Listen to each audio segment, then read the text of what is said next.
Welcome back everyone. UPPCS की test series चल रही है, हर दिन उसका लाभ उठाते रहिए। यह है प्रैक्टिस सेट नंबर 268। इस पूरी की पूरी टेस्ट सीरीज़ की प्लेलिस्ट बना रखी है, वहाँ पर आप टेस्ट नंबर 1 से लेकर 268 तक पहुँच सकते हो। डिस्क्रिप्शन बॉक्स में उसका लिंक है। और करंट अफेयर्स के प्रश्नों पर ही फोकस कर रहे जा रहे हैं बैक टू बैक। तो चलिए स्टार्ट करते हैं। इंपॉर्टेंट है सारे के सारे प्रश्न। 11 अक्टूबर का एग्ज़ाम है, एडमिट कार्ड आ चुका है। चलिए, तो प्रश्न क्रमांक संख्या 1 पर आ जाइए। हाल ही में संयुक्त राष्ट्र सुरक्षा परिषद का अस्थायी अध्यक्ष सदस्य देश जो है वो किसे चुना गया है, बताइए। किसको चुना गया है अस्थायी सदस्य देश? पता है ना, 15 होते हैं इसमें टोटल। 5 होते हैं स्थायी और 10 होते हैं अस्थायी। तो इनमें से किसको चुना गया? और इनका कार्यकाल तो पता ही होगा आपको, 2 वर्ष का होता है। तो भारत को चुना गया है, इसलिए इम्पोर्टेंट है। ऑप्शन नंबर ए है इसका आंसर। तो देखिए, बात करें अगर संयुक्त राष्ट्र सुरक्षा परिषद की, तो संयुक्त राष्ट्र सुरक्षा परिषद का कार्य का अंतर्राष्ट्रीय शांति और सुरक्षा को बनाए रखना।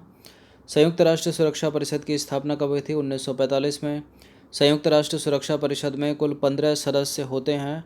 5 सदस्य स्थायी होते हैं और 10 होते हैं अस्थायी। जो 5 स्थायी हैं वो कौन कौन से? इम्पोर्टेंट है, पूछा जाता है। एक तो है रूस, साफ जगह पे लिखते हैं।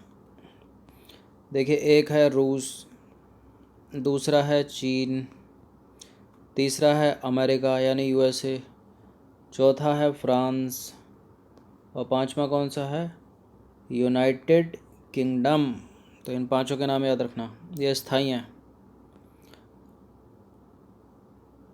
अब देखिए, भारत के साथ आयरलैंड, मैक्सिको और नॉर्वे को भी संयुक्त राष्ट्र सुरक्षा परिषद का अस्थायी सदस्य जो है चुना गया है।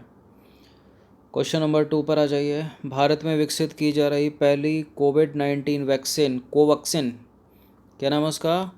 कोवैक्सीन का मानव क्लिनिकल परीक्षण के लिए DCGI यानी drug controller general of India द्वारा अनुमति दे दी गई है। अब आपको बताना है कि यह किस भारतीय कंपनी के द्वारा विकसित की जा रही है। किसके द्वारा विकसित की जा रही है ये? सन फार्मा? नहीं, फिर Bharat biotech. Option number A है इसका आंसर, याद रखिएगा इसको, भारत बायोटेक कोवैक्सीन। खोलोंगछू जल विद्युत परियोजना है एक, किससे संबंधित है ये? खोलोंगछू जल विद्युत परियोजना का संबंध किससे है, बताइए। देखिए, भारत इसमें है लेकिन ये नहीं है, बांग्लादेश नहीं है। भारत इसमें है लेकिन म्यांमार नहीं है। भारत इसमें है लेकिन नेपाल नहीं है। तो भारत और भूटान से इसका संबंध है। ऑप्शन नंबर सी इसका आंसर हो जाएगा। तो देखिए, यह परियोजना जो है वो 600 मेगावाट क्षमता वाली परियोजना है। भारत और भूटान के बीच ये पहली संयुक्त उद्यम परियोजना होगी, इसलिए इम्पोर्टेंट है। इस परियोजना में 95 मीटर ऊंचाई वाले कंक्रीट के बांध से घिरे पानी के साथ 4 150 मेगावाट वाली टरबाइन का भूमिगत बिजली घर भी शामिल है। और यह परियोजना कब तक पूरी होनी है? 2025 तक, अभी 5 साल हैं। क्वेश्चन नंबर 4 पर आ जाइए। भारतीय रेलवे ने पहली बार डबल स्टैक कंटेनर ट्रेन का सफलतापूर्वक संचालन करके विश्व रिकॉर्ड बना दिया है। इसका संचालन किस राज्य के 2 स्टेशनों के बीच किया गया, बताइए। देखिए, मान लीजिए रेल की पटरियां हैं, इसके ऊपर है रेल ट्रेन या मालगाड़ी जिसको कह सकते हैं, उसके ऊपर कंटेनर आपने देखे होंगे, रखे रहते हैं, इसलिए मूवी में देखा होगा, बॉलीवुड मूवी। अब ये डबल कंटेनर लेके चली है, ये डबल कंटेनर लेके चली है और बड़ी लंबी सी। और किस राज्य के? गुजरात राज्य के 2 स्टेशनों के बीच चलकर इसने इतना माल ढोने पर विश्व रिकॉर्ड बना दिया है। तो इस ट्रेन का गुजरात के पालनपुर से बोटाद स्टेशन के बीच सफलतापूर्वक संचालन किया गया। इससे रेलवे को माल ढुलाई में काफ़ी मदद मिलेगी और एक बार में 2 गुने से भी ज़्यादा सामान को एक स्थान से दूसरे स्थान पर आसानी से ले जाया जा सकेगा। इस परीक्षण के बाद, इस संचालन के बाद। विश्व दुग्ध दिवस कब मनाया जाता है? 1 जून को मनाया जाता है विश्व दुग्ध दिवस। तो 2020 के लिए विश्व दुग्ध दिवस की थीम भी होगी कोई, क्या है? Drink milk today and everyday. RBI ने पीआईडीएफ बनाने की घोषणा की, क्या उद्देश्य है इसका? क्या उद्देश्य है पीआईडीएफ बनाने का? पीओएस मशीन को प्रोत्साहन देना। क्या है? पीओएस मशीन को प्रोत्साहित करना।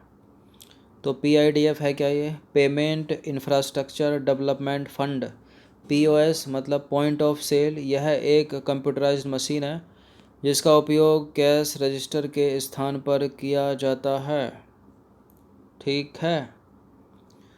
क्वेश्चन नंबर 7 पर आ जाइए। विश्व आर्थिक मंच यानी वर्ल्ड इकोनॉमिक फोरम द्वारा जारी की गई ईपीआई इंडेक्स 2020 में भारत की रैंकिंग क्या है, बताइए।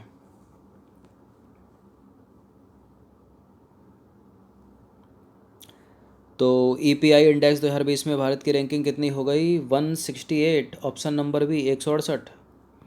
तो ईपीआई इंडेक्स है क्या? ये इन्वायरमेंट परफॉर्मेंस इंडेक्स 2020 में पहले स्थान पर कौन सा देश है? डेनमार्क। और भारत का तो 168 बहुत खराब। वंदे उत्कल जननी को उड़ीसा सरकार ने राज्य गान का दर्जा दिया है। किसने लिखा है ये? वंदे उत्कल, जैसे है ना जनगण मन अधिनायक, वैसे है वंदे उत्कल जननी। उड़ीसा की सरकार ने राज्य गान का दर्जा दिया इसको। लक्ष्मीकांत महापात्र ने लिखा है ये।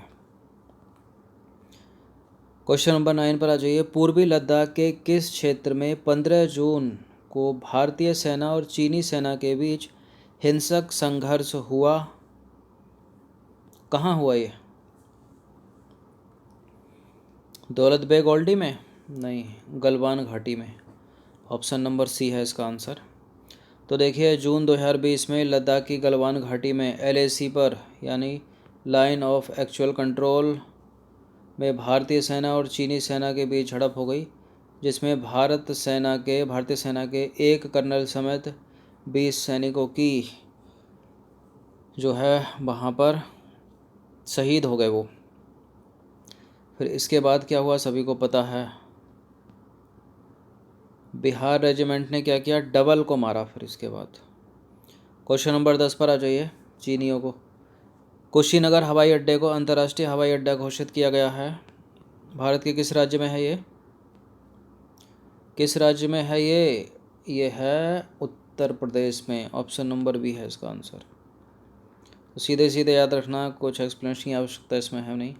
इनमें से कौन सी भारतीय कंपनी देश की पहली 150 अरब डॉलर मूल्य को छूने वाली कंपनी बनी है? इस तरह से रिलेटेड प्रश्न अभी 20 अक्टूबर को जो समीक्षा अधिकारी की परीक्षा हुई थी उसमें पूछा गया था। इसका उत्तर भी रिलायंस इंडस्ट्रीज़ है। उसका उत्तर भी रिलायंस इंडस्ट्रीज़ ही था।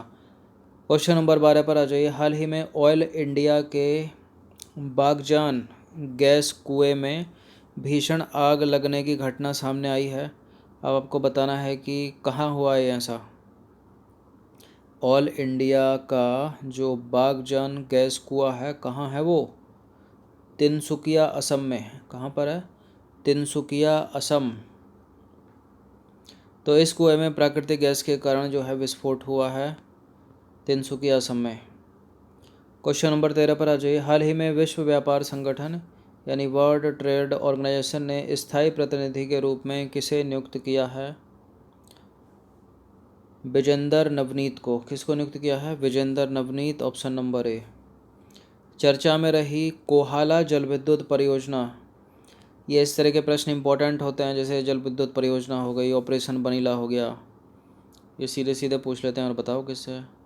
तो कोहाला जल विद्युत परियोजना का संबंध किन दो देशों से है? चीन और पाकिस्तान या भारत और पाकिस्तान? देखिए पहला ही है, चीन और पाकिस्तान से। तो यह जो परियोजना है वो 1100 यानी 1100 मेगावाट की है। 2020 में पाकिस्तान और चीन के मध्य इस परियोजना को लेकर हस्ताक्षर किए गए हैं। यह परियोजना झेलम नदी पर बनाई जा रही है। कोहाला भारत और चीन और पाकिस्तान। वंशधारा नदी जल प्रपात जो है सुर्खियों में रहा, किन दो राज्यों के बीच है भारत के, बताइए।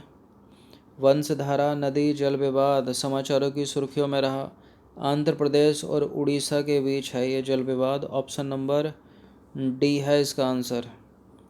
तो यह जल विवाद 2009 से चल रहा है, 2009 से 11 साल हो गए इसको। इसके समाधान को लेकर शीघ्र ही आंध्र प्रदेश की सरकार ने और उड़ीसा की सरकार ने वार्ता की है, इसलिए न्यूज़ में है, पूछा जा सकता है, आपको पढ़ना है। ठीक है, चलिए धन्यवाद।